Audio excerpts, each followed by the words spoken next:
Olá pessoal, terceiro e último bloco aí da nossa aula. Vamos fazer um bloco aí mais ou menos de 20 minutos.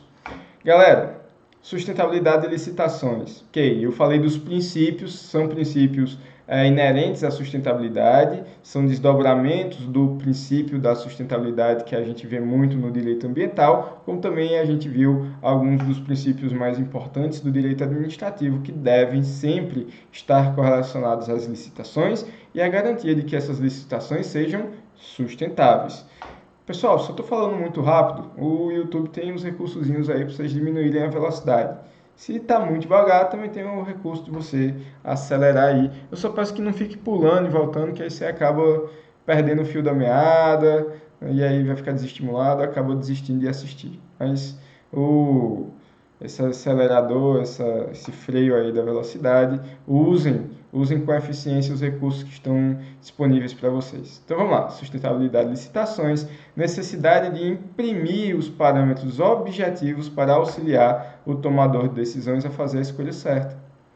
Então, como eu falei para vocês, um dos maiores desafios que a licitação traz para o gestor público é abandonar sua vontade subjetiva. Eu preciso de critérios objetivos. O que é que eu estou contratando? Por que eu estou contratando? Quais são meus objetivos com isso? Então, imagine, por exemplo, um gestor dizer: quero comprar 20 carros. Só, pelo amor de Deus, carro tem de tudo que é jeito, de tudo que é formato e de tudo que é preço. Como é que eu vou garantir um tratamento igual?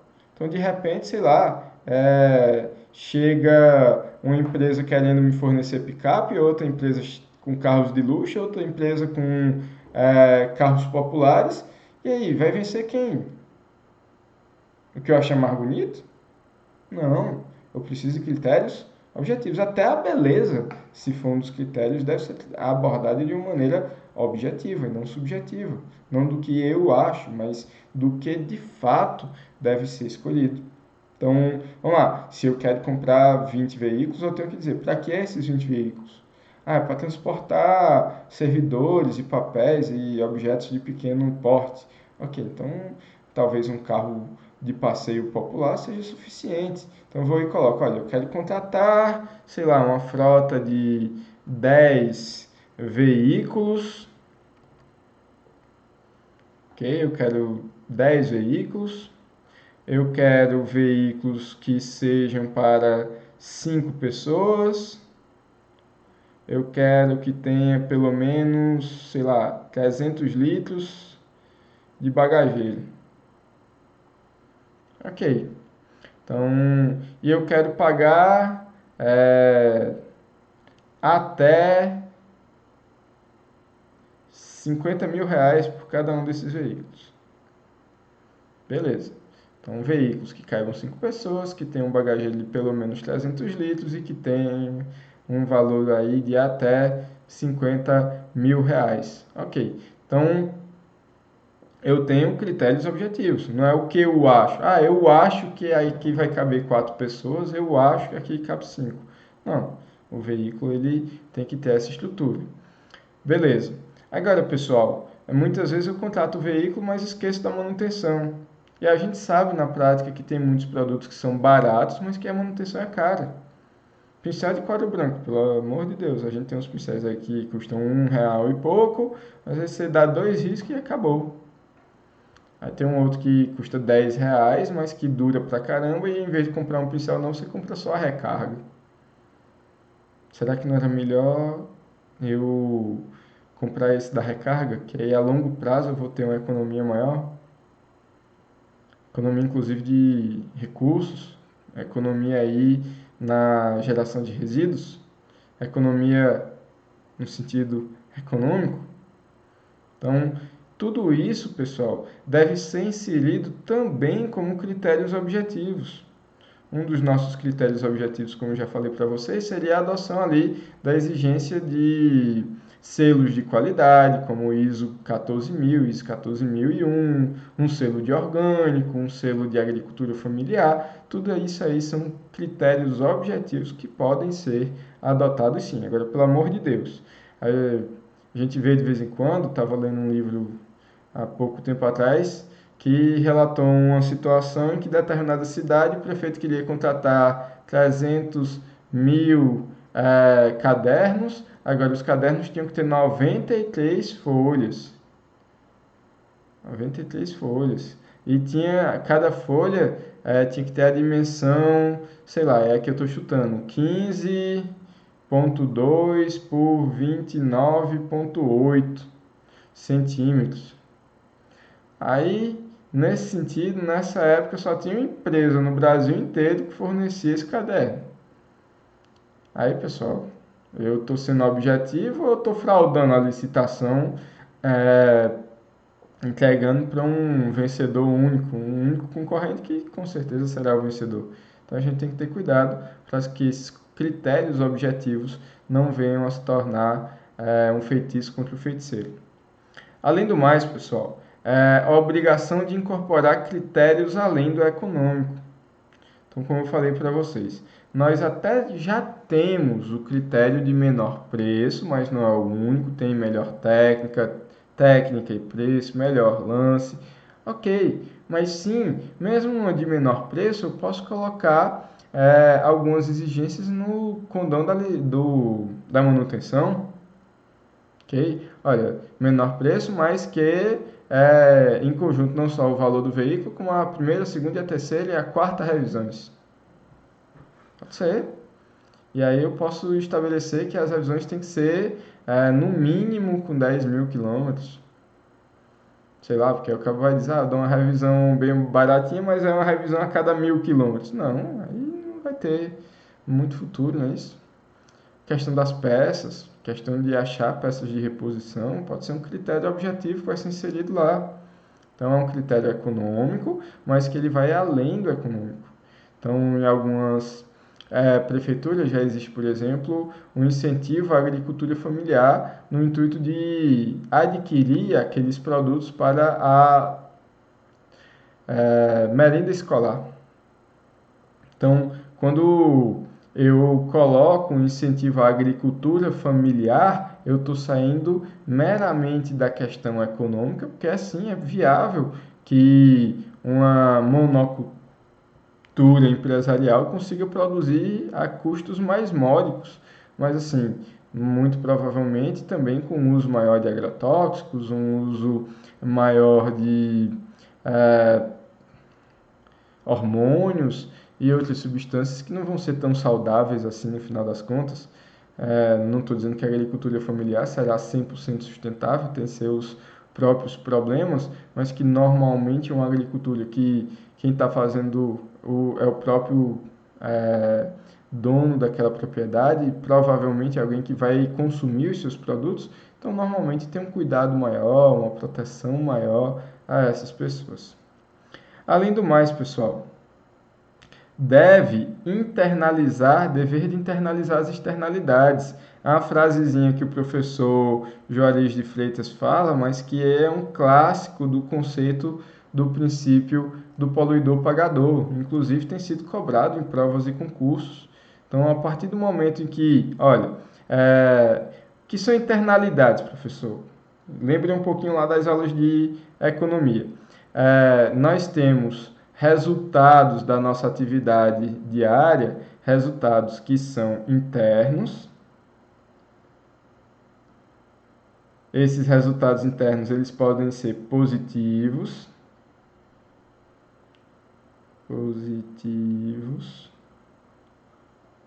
ou podem ser negativos. Ok, professor, vamos dar um exemplo. Então vamos lá. Quando a nossa atividade, vamos lá, nossa empresa, a gente tem uma empresa. Quando a nossa empresa ela dá lucro, a gente vai pegar aquele resultado e a gente vai dividir entre os sócios. É interno, é para dentro daquela sociedade empresária. Então, e é bom. Então tem uma internalidade positiva, porque é bom, todo mundo quer ter lucro. Mas nós também temos internalidades negativas. Então, muitas vezes, uma dor de cabeça que a gente vai ter, um problema para resolver, uma máquina que quebrou, um prejuízo que a gente teve. Se o lucro é o maior exemplo das internalidades positivas, o prejuízo seria o maior exemplo da internalidade negativa.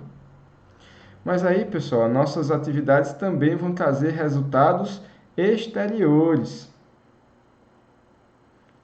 Ou seja, as externalidades, que também podem ser positivas. Diga aí, professor, eu vou gerar emprego e renda com a minha empresa aqui na região. Eu vou gerar circulação de produtos e mercadorias. Eu vou gerar impostos para serem pagos ao erário, e aí o erário poderá ter mais investimentos na nossa região. Olha que legal, olha que sensacional. Externalidades, porque são consequências para fora e positivas. Gerar emprego, gerar renda, gerar circulação de dinheiro, gerar impostos. Ok? Mas eu também posso ter externalidades negativas. E aí, pessoal, dentro das externalidades negativas, uma das mais lembradas e uma das que nos importa aqui é a poluição. Então, muitas sociedades empresárias acabam poluindo e acabam deixando quieto que as consequências dessa poluição afetem a sociedade, a saúde das pessoas lá fora. E aí eu faço isso no intuito de maximizar os meus lucros.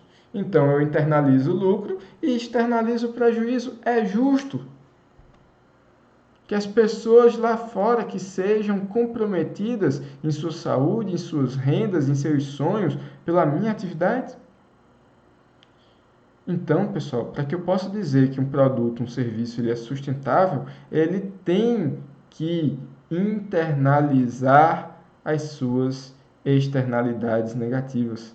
Que ele deixe de dividir entre os sócios apenas os lucros, mas divida também entre os sócios os prejuízos. Assuma as consequências de seus atos.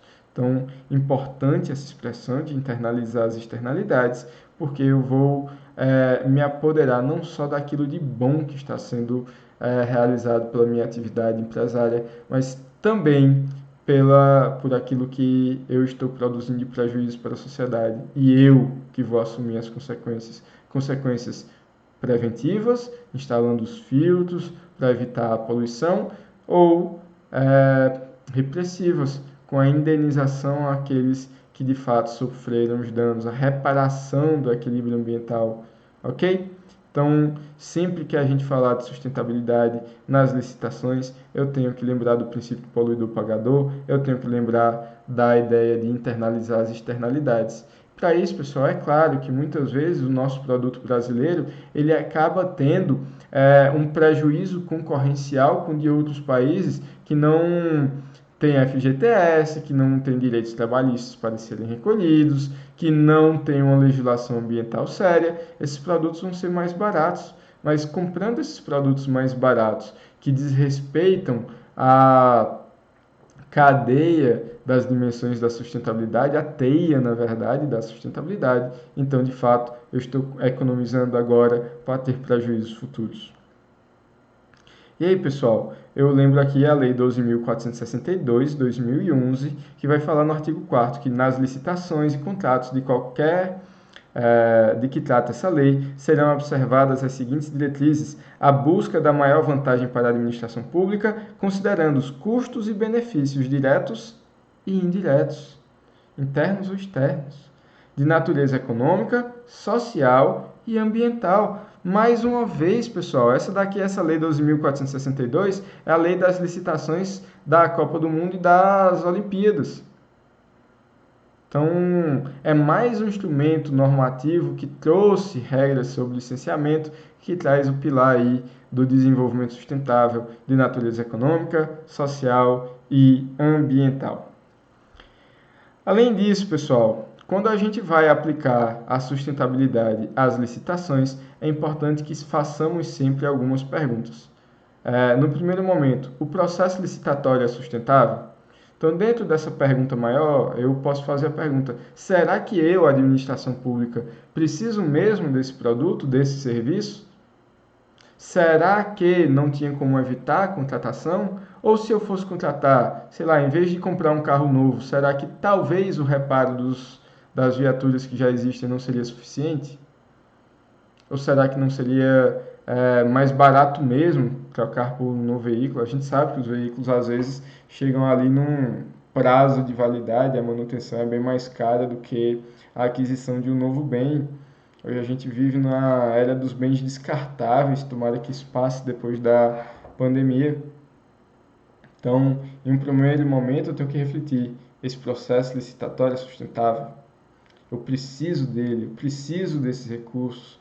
Eu não consigo reinventar, escolher produtos mais baratos, mais rentáveis, menos poluidores.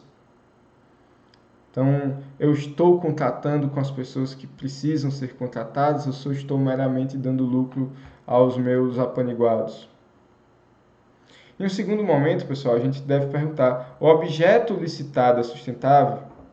Então, olha, esse carro, será que é sustentável comprar esse veículo? Talvez aquele outro um pouco mais caro dê muito menos manutenção, menos prejuízo, as peças de reposição são mais em conta. A gente sabe que há alguns veículos muito semelhantes, a gente paga mais ou menos a mesma coisa, talvez até um pouco mais barato em um, e aí daqui a 1, 2 anos, quando a gente vai fazer as revisões, ou se acontecer algum pequeno acidente, a gente vai pagar os olhos da cara para repor em um modelo e no outro bem mais em conta, porque tem a disponibilidade maior, porque a peça não é tão complexa assim. Então eu preciso perguntar: será mesmo que eu preciso da licitação? Se a resposta for sim, então será que esse produto que eu estou, esse serviço que eu estou contratando, ele é por si sustentável? Ele é o que melhor se adequa à minha realidade? Terceiro, a execução do contrato licitado contribuiu para o desenvolvimento sustentável do país? Então, se não contribuiu, eu não vou renovar, eu não vou adquirir novamente os mesmos produtos e serviços que não trouxeram nenhuma melhoria na qualidade da sustentabilidade nacional, do desenvolvimento sustentável nacional. Então, eu preciso ficar sempre fazendo esse exercício no intuito de encontrar as melhores respostas, as melhores oportunidades. Tudo bem? E aí, pessoal, já perto de terminar o assunto da licitação, encerrar a nossa aula de hoje, já estamos chegando aí próximo da primeira hora. Então, vou falar para vocês de alguns artigos mesmo, alguns instrumentos dessa lei 8.000, alguns artigos da lei 8.666 de 93. Então, fica aí para vocês. A primeira das situações, pessoal, é a questão da interpretação. Então, o princípio da sustentabilidade, ele já deveria ser aplicado aí como um princípio constitucional, mas ele está de maneira expressa e tudo que eu for interpretar dessa norma, eu tenho que lembrar de aplicar o princípio da sustentabilidade se aqueles dispositivos, de fato, eles estão sendo sustentáveis. Ok, mas além da hermenêutica, a gente começa a chegar no direito de fato positivado. E aí a primeira situação que eu destaco para vocês é o parágrafo 2º do artigo 3º da Lei 8.666, que vai falar dos desempates. Então haverá uma série de preferências aqui. Aí eu vou dar, por exemplo, e lembrem que esse parágrafo 2º, ele é uma sequência lógica, não é alternativo, não é que eu escolho qual é o primeiro desempate. Olha lá, esse produto é feito no Brasil? Ele é brasileiro? Ok. Se um for brasileiro e outro não, eu vou dar prioridade para o desenvolvimento local. Se os dois forem brasileiros ou os dois estrangeiros, eu vou para o segundo ponto. É de uma empresa brasileira? Pode até ser fabricado na China, mas é feito por uma empresa legitimamente brasileira? Se uma delas for sim, a outra não, eu já desempatei. Se continuar o empate, eu vou para o terceiro requisito. É uma atividade que incentiva pesquisa, incentiva tecnologia no Brasil? Se persistir o empate, eu vou para um quarto critério de desempate. Cumpre aqueles mínimos requisitos da contratação de deficientes ou pessoas em reabilitação? Na minha opinião, é meio complicado isso aí, porque na verdade devia ser um requisito. Ó. Você está cumprindo a legislação, pode contratar com o poder público. Se não está cumprindo, então não poderia contratar com o poder público. Mas enfim, você até pode. se descumpriu a questão da contratação de empregados com deficiências ou em reabilitação. Mas, se der empate, pode ser que se você não cumprir, você vai perder aquela licitação por esse detalhe. E aí o quinto critério seria o sorteio. O sorteio é a alha mesmo, seria algo em tese da sustentabilidade por si. Além disso, pessoal, o artigo 3º, os parágrafos 5º e 9º vão falar da chamada margem de preferência. Então, existe uma margem de até 25% do valor que, no intuito de garantir às empresas nacionais a geração de emprego e renda local, nós podemos ter uma preferência mesmo, um chamado empate ficto, no intuito de garantir que mesmo mais caro eu pague por produtos que são mais sustentáveis. Ok?